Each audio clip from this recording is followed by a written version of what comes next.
You are right where you need to be. Welcome.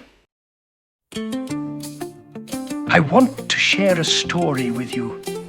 Not a parable, not a legend, but something real.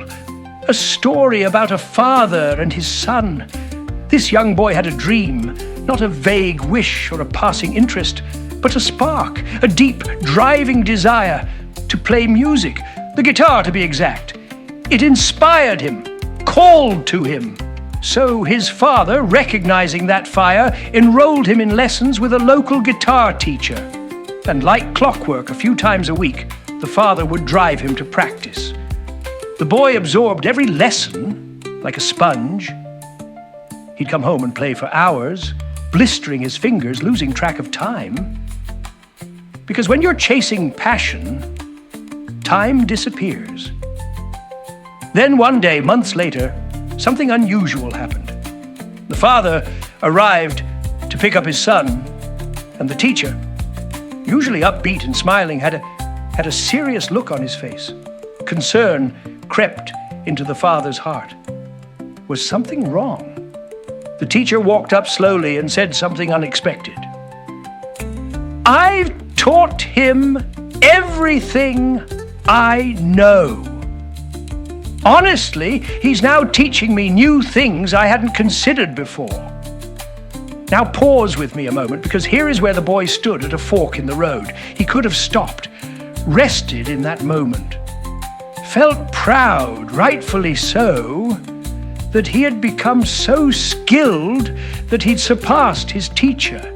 He could have coasted from there, played a few songs, written a few pieces, even gained some local fame.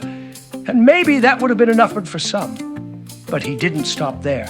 Instead, he sought out new mentors, different teachers, some more skilled, some differently skilled, jazz guitarists, classical instructors, blues legends. He even studied piano to understand melody differently, to feel timing in a completely new way, because he understood a powerful truth. Every teacher brings a different strength. Every person you meet, yes, even those you may underestimate, know something you don't. Think about it. A skilled fighter learns from boxing coaches, martial arts experts, even dancers, to understand movement and balance. A great chef doesn't just learn from Michelin star kitchens.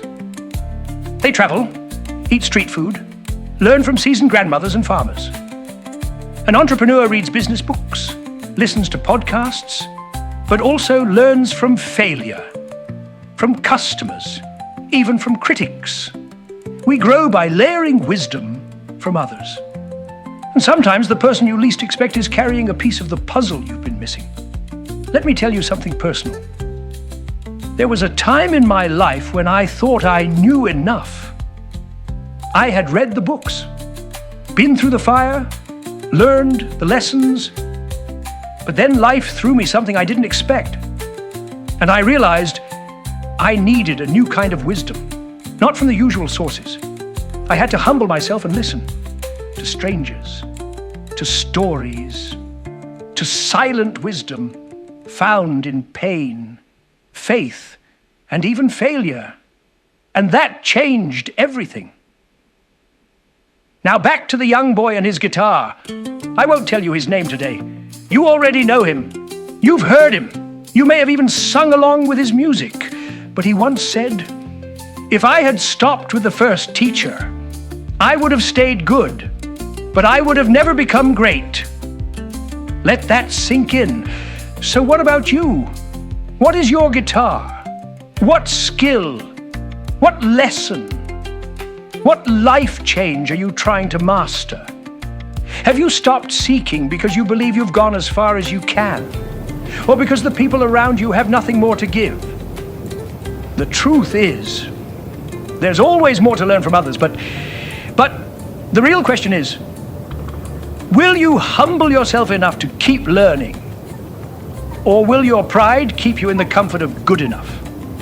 Because your greatness, the version of you the world is waiting for, might just be hiding behind a voice you haven't listened to yet. And here's the part I can't answer for you, because only you know the truth. Who do you still need to learn from before your breakthrough finally comes? And what if, just what if, that next piece of wisdom you need is already waiting, hidden in a story you haven't heard yet?